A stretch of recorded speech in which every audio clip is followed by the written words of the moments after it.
Good evening. The show is Psychiatry Today. I'm your host, Dr. David Charney. I'm the medical director at Randolph Square Counseling Center here in Alexandria. My guest tonight, special guest, is Mr. John Kolm, and he is the CEO of Team Results USA. The topic tonight is 21st century teamwork, and John is the author of this very interesting book, Crocodile Charlie and the Holy Grail. Good evening, John. Good evening, David. How'd you get a title like that? I suppose it's from your Australia. It's quite a story. It was written in 2004, David. Crocodile Dundee was still in the news. It just seemed logical to have a bit of a riff on that. And I just had a very strong image of this man being sent on a journey when he makes a discovery that people don't see him quite the way he would like to be seen himself. It's an experience we've all had. And I immediately had this image of this fellow with this big crocodile grin, thinking that the things he's doing in his organisation are completely wonderful, and everybody else making fun of him for being a little bit insincere. So, thus Crocodile Charlie. As for the Holy Grail, well, we started working with teams and with leaders way back now in 1983. And one of the things somebody said to us very early on was, I forget the exact context now, but it was at the end of a leadership program. The sun was setting. It was one of those reflective moments. And one of our clients looked to us, us being Peter Ring, my co-author, and myself, and said, you know, guys, really, we're all looking for our own personal Holy Grail. And that really struck with me. So therefore, Crocodile Charlie is sent on a journey and spends the rest of the other 15 chapters looking for his personal Holy Grail. All right. Well, that you can find on Amazon, but let's proceed with just a little bit of the background to set the stage. And you are from Australia. You worked for a number of years in the Australian intelligence community. That's exactly right. How many years did you do that? 10 years almost to the day, 1983 through 1993. And what made you decide to bail and get into the private sector? A wide variety of things, partly feeling that perhaps 10 years was long enough and it was time to try a different career, a desire to get out into a wider world and to learn something about finance. That's something you don't get much exposure to in intelligence work. I was still ambitious at that point in the sense of career ambitious within the traditional organisational structure, wanting to get promoted, all that stuff. Didn't think I stood much chance without financial expertise. So it was simply time to leave. And you went into a field that's very challenging, which is getting companies and teams within companies to kind of get their act together when they're stressed and challenged and things are not going so well. Often, yes. What makes companies be willing to accept the idea that they need help from outside?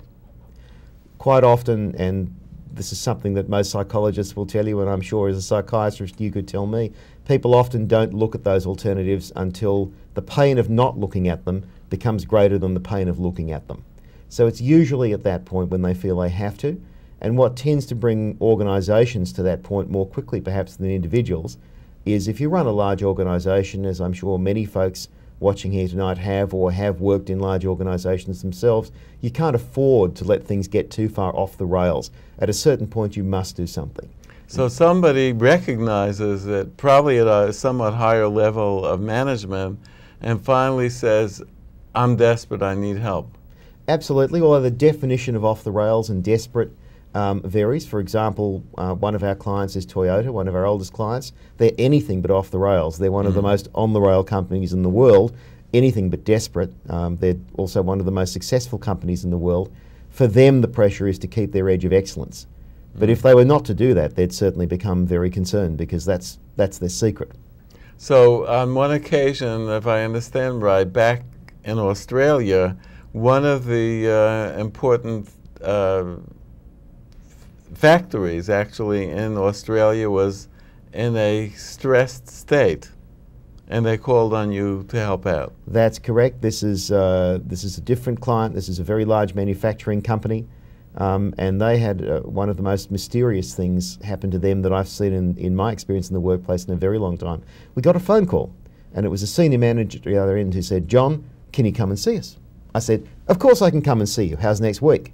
He said, "No, can you come and see us? As in today. Can you be here in half an hour?" So I got there to find a completely empty factory floor, absolutely no one there. which is an amazing sight at 2 o'clock in the afternoon on a weekday to see absolutely nothing happen. They'd gone from completely productive to completely out on strike within 15 minutes, and no one knew why, not even the union reps. So the question is, how could such a thing happen? How could you go from a fairly steady state of good organisation to chaos, from a nice happy day to black rain within 15 minutes? And that investigation became something that we took on, and we ended up finding why. And it was just for the simplest of reasons and for the most trivial of reasons. Namely? And that's something that interests me very greatly. Namely, it was a cultural misunderstanding of all things. Someone had, one of the women who worked there had gone to a supervisor and said, "May I have a new uniform, please?" The supervisor had said, "Sure, but can you give me back the old uniform? What happened to it? Is it ripped or what?" And the woman said, "Look, can I just have a new uniform, please?" The supervisor, no doubt thinking he was doing the right thing and with the best of intentions, and this is what fascinates me the most when things go wrong in a workplace, which is how often the intentions going in are very good on both sides, and suddenly a few seconds later, one person thinks the other person's an idiot, and the second person thinks the first one's insensitive or something, and things go offside very, very quickly. It's the butterfly effect. And this is what happened here. So the supervisor, thinking he's doing his job, maintaining stock control, said, "Look, you can't just demand a new uniform. There has to be a reason. I have to know what happened." And the woman went away. Well, the reason was that she'd put on weight. But she was Filipino. So she's not going to discuss her body with anybody but her husband. Oh, okay. And to ask her to do so is unacceptable. So she was very offended, and perfectly understandably went back and complained to some people in the Filipino workforce. There are 64 different cultural groups in this particular client. This spread like wildfire through associated and related cultures, and suddenly reached that chaotic point in probably a matter of seconds. And next thing they say, they turned around and literally everybody was walking out. As for the rest of them, well, they saw one group walking out very determinedly, and apparently what happened is they thought, okay, well, this is apparently what they're doing today, so they walked out as well. And this was costing them $2.5 million a day. The value of the uniform, about $30. Oh my God, what a story. And you were called because that was the status of things at the time that they actually got on the phone with you. They knew us, they trusted us. We'd worked with them for a number of years. We'd helped them with some other things. Almost none of them crisis related, by the way, David. Almost all of them related to keeping that competitive edge. A lot of our clients, and I'm not going to name this particular client, of course, but other clients, Toyota, IBM, Hitachi, Michelin, Polo Ralph Lauren, these are elite companies maintaining their high edge. This was a very unusual thing for them. But they knew us, and so they called us in. So how did you fix this one? We said that, first of all, we looked for the giant flaming meteor. And what I mean by that is, one of the things we all think we know, if you ask any kid, if I asked you, how did the dinosaurs die out? I bet you'd give the answer we were all taught to give, which is a giant flaming meteorite came screaming out of the sky, like the Creator's own vengeance, smashed into the earth with a tremendous force, and then they were wiped out by a gigantic tidal wave. It's a very satisfying story, easy to tell, easy to believe, plays well in Hollywood, but it doesn't sustain critical examination. There's no doubt that there was an extinction event, but every dinosaur in the whole world, really? No, of course not. And what we think now is that a lot of extinctions are purely behavioural, and quite minor variations lead to extinction. And this is what's happened here. So the first thing we looked for, though, was a giant flaming meteorite. We did look for big, obvious causes, and there were absolutely none. So we then got together with the company and said, look, there's no big obvious cause that we can see or that you can see. Therefore, let's work on the assumption that it's something small and subtle, and the butterfly flapped its wings. The only way that we'll be able to figure out what happened is to get the group together, take them away for a couple of days, give them a job to do together, and this is what we're good at. Our team results is a specialist in running these proprietary simulations that are just different from anything they've ever seen before in their lives. And in the process of managing that job together, we noticed some of the little cultural frictions and the misunderstandings, and there was a big aha. By this stage, some trust had been developed as well, and suddenly the uniform puzzle was unravelled. And they actually spontaneously explained it to you and to their fellow workers? It's emerged as an explanation? They weren't necessarily, yes, except that if you look at it from the point of view of the person asking for the uniform or the supervisor saying no, you're not always aware of the consequences. It's a little bit like going through an intersection and leaving a scene of absolute chaos in your wake. But you're long gone by then. You've turned the corner and you don't know. Right. So there was a momentary aha, a momentary one of these, oh no, gosh, is that what it was? And we all realised together in a moment of great inspiration. After that, in this particular case, of course, the fix was fairly straightforward. It was the diagnosis. So it was a collective realisation. Did the factory remain closed for a day or two while all this was being sorted out? No. They were stood down for about 2 days. It cost them about $5 million. Oh my God. To this day, I'm not really in this business primarily for money, but to this day, I'm sorry I didn't offer to do this program for free if they'd give us 5% of the savings. That's remarkable. But a couple of days later, they came back. But of course, they're in a very labile, fragile state, as you would be, knowing that something minor can cause something as great as that any time, and it could easily happen again. That's what you can't tolerate. Well, if I understand what your company does, and you made mention to two of the things that occur, one is that you take some key people and remove them from the normal context of their lives, I guess to shake their minds loose of stuff. And then you tell us how that you do a simulation is what you said, right? Absolutely. So talk about that. What happens? And for simple practical reasons as well, getting people away. The argument for that is really not touchy-feely at all. It's extremely practical. These are busy people. They've got 101 things to manage. If you want them to focus on one thing, in this case team dynamics, you really need to give them the space and the opportunity to do that, as well as good facilitation and a place to do it. But yeah, they do need to step away from the workplace for a couple of days, not longer. To answer your question more fully, it's perhaps good to imagine yourself in the position of the corporate HR person or a line manager. You have a team, team dynamics is important, it needs to be attended to, along with a long list of other things: finance, production, complaint rates. It depends whether you're in government or in business. But team dynamics is always something you have to think about. And what Peter Ring and I asked ourselves back in 1983, having no interest in copying what was already out there, is what are your choices? What would I do? And in fact, that was why I started this in the first place. I was a manager that had this problem. I had a team of 15 people doing something that was very sensitive to team dynamics, who were enormously different in every way you can imagine. Culture, background, training, attitude. And I was concerned and I didn't know what to do. So I looked at some of my options. One is send them team building, so they can do high ropes, low ropes. This is the thing that we hear about all the time, where they do all these exercises and run around in the field together and so forth. Exactly right. Exactly. Gosh, what else? There are too many things to enumerate. Rounding up sheep in a field, making a card house out of cards, seeing how high you can get it before the thing falls down. These things are not without value, not at all. I want to stress that. In fact, they owe their origin to the end of World War II and a desire on the part of the military to replace all the skill sets that were being lost so quickly by people who couldn't wait to get out of the military and get on with their lives. And the question is, how do you lose as little as you can of those leadership skills? That's where that whole get across a river using 2 metal drums, 3 planks and a piece of rope in 15 minutes, that's where all that originates. So team building was something that we looked at, and we thought, well, it has strengths and limitations. We looked at classroom training, that has strengths and limitations.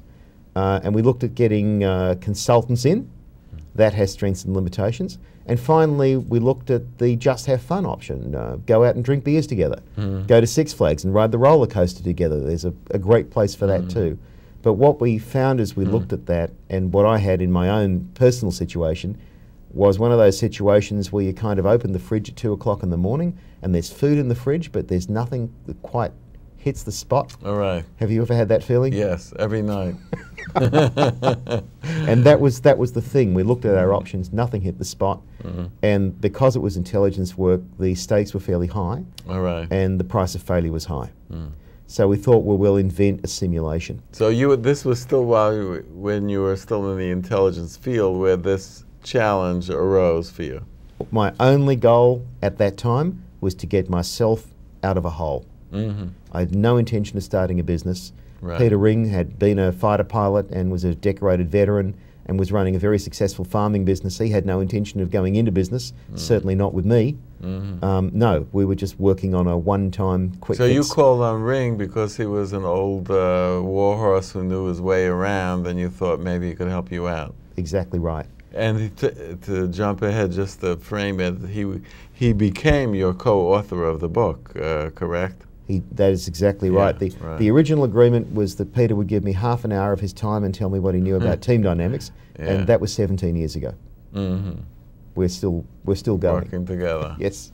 So we just came up with a fifth alternative that we thought met and some that problems. was to solve the problem while you were still in, and what you felt it was so useful, successful that you said, we can do this again. Yes, and the other thing was that the word got out. The word got out. The word got out. It's a little bit like being the person in your street that finds an extra nice way to make brownies. And you don't really tell anyone, but next somebody's knocking on your door and they either want the recipe or some brownies. Right. That was the sort of deal. And in talking to people, we found there were a couple of frustrations that they had that were met by what we were doing. And the three main frustrations are very easy to state. The first is originality. People are tired of doing the same old rope climbs and consultancies and classroom and stuff they've seen 100 times before. The second complaint people still have today, was credibility. Try to imagine, if you will, a room full of middle-aged police officers who have been there and done that, and standing in front of them is Lars, the team builder, who's 25 years old, muscle band in a t-shirt, and his background is whitewater rafting. There's going to be a credibility gap there. That's an extreme example, but there are many others. And the third is results, and this is the most common complaint of all. We did X. We went to Six Flags. We went and drank beers. We got the training. We read the book. We did the team building. 2 weeks later, everything was back the way it was before. No results. That's classic. Exactly. And so those three complaints, we thought there was a good challenge in trying to do something that didn't run foul of those. So the secret sauce that you came up with was to pull people out of their usual context and then run them through an invented simulation that was really novel, I suppose. Exactly right. Yes. And give them a job to do and make sure the job's tailored and relevant. Again, most easily illustrated by example. A common example, let's suppose a manager comes to you, me, anybody, and says, look, my team are lovely people, but they can't get anything done on time, not to save their souls. And we've just lost 2 contracts because of it. Well, we would design a simulation for them that was very time-bound and very unforgiving. And particularly by the end, it might be unforgiving to the millisecond. Oh, really? Absolutely. Well, what would drive them to be concerned about it when historically they just didn't give a care? Why in the simulation would they feel the pressure to finally meet a deadline? Because we're very good at creating that pressure in a friendly, fun, happy way. There's a lot of fun and laughter, but we will put the pressure on them. There's nothing touchy-feely about that. While there's a lot of levity and a lot of fun in the simulation itself, the purpose is deadly serious. If they lose another contract, people are going to lose their jobs. The company might not survive, that kind of thing. So we're pretty good at making them really care about getting things done on time. And by the time, because we create real consequences and real things to happen, something might be destroyed, something they want might just evaporate before their very eyes if they're not on time. And they won't be on time at the beginning. The habits won't change quickly, and something will go wrong and they will lose some vital information. Something will literally fizzle out before their eyes and they'll think, good Lord, they were serious. And that might be the first serious discussion they've ever had about the consequences of being late. The people that are in this simulation are, I'm imagining, what, the middle management or semi-upper, but I'm trying to get a picture of who you need to move. Which selection of personnel do you try to incorporate into this? We have had assistant secretaries of departments, and we've had many CEOs, and at the other end of it, we have had the people who pull the wet hide out of the rotating drums in a tannery. So the full range. The full range. Absolutely the full range. The most common, though, is middle managers, and I believe that to be because in most organisations, middle managers are the ones under the most pressure. They're getting pressure from both the bottom and the top. and they're the ones that have to make it happen. But it is very important to have support from the top. If there's no support from the top, we won't take the client on. We'll only take them on if we think we can succeed with them. Right. And how do you judge that when, I suppose, first of all, the person who's offering you the contract for an engagement has got to be pretty high up in the chain. But then you have to figure out how serious are they? Are they really committed, or are they just going through the motions one more time? Absolutely. And I think you have to be honest as well. I don't believe it matters really what line of work you're in, truthfully. You know, if you're a painter and you want to be a good painter, and somebody comes to you and they're clearly not committed, they're not going to keep their house clean, they don't want to spend the money, they only want you to do one coat because it's cheaper and you know it'll be a horrible job. You're a doctor and somebody comes to you with a heart complaint, but they won't lose weight, they won't eat well, they won't stop smoking, they won't stop drinking. As a ethical doctor, you might say, look, I'm not really sure why you're coming to me, there's just not a lot of point. So we'll make sure of that. Usually what we find with managers is that they understand their organisations very, very well. It's very, very rare to have a manager give you a brief about something and for them to be wrong. In fact, I don't think I've ever seen such a case. So usually by the time they come to us, and it's usually from referral from other clients we've worked with, we're pretty sure they're serious. And then you have to make a selection from all the possibilities of a small enough group where you can do this effectively, I guess? We'd rather work with the whole group. The whole group? Absolutely. It's usually a division or a section. The smallest group I think anyone in our company has ever worked with was 4 people. And that was an interesting one. They were all air accident investigators. Oh, okay. And their job is to investigate accidents globally, and they're looking for what causes air accidents globally. Right. So they were working not just on their own team dynamics, but with us to see if we could investigate some of these event cascades and some of these non-linear causes that are being much more investigated these days. In fact, as you know, someone just won the Nobel Prize in economics for investigating non-linear causes. And that's the first time we've really seen non-linearity applied to human behaviour in a way that's publicly recognised. That will continue. That's my big tip for the day. That's going to be the future. So often that's what happens. Well, just for a moment to go into that non-linear bit, I imagine what you're talking about is things seem to be plunking along and suddenly they go weirdly, unexpectedly. Unexpectedly. And sometimes for no apparent reason. One of the things that interested me most as a psychology student back in the day was panic attacks.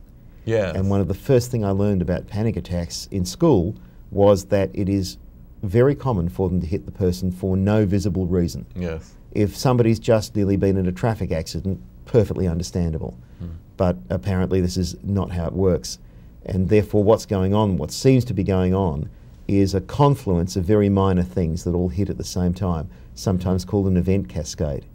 This is of course what happened in the manufacturing company we were talking about earlier. Right. But those sorts of things happen all the time. It interests me greatly. Just for example, may as well stick with the same example. There were 2,000, no there weren't, there were 1,500 people in this plant. Yeah. Let's suppose you did a staff survey.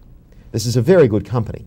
So you're going to get something like a 92%, a 94% staff satisfaction ratio. That's great, isn't it? Yeah. So using the non-linear training that we all had in team dynamics and human relations that dates from the eve of the Industrial Revolution, we would think that's great, tick the box, move on. Except, of course, that this organisation was undone by 2 people. That's non-linearity. Right. Just completely blows up out of nowhere.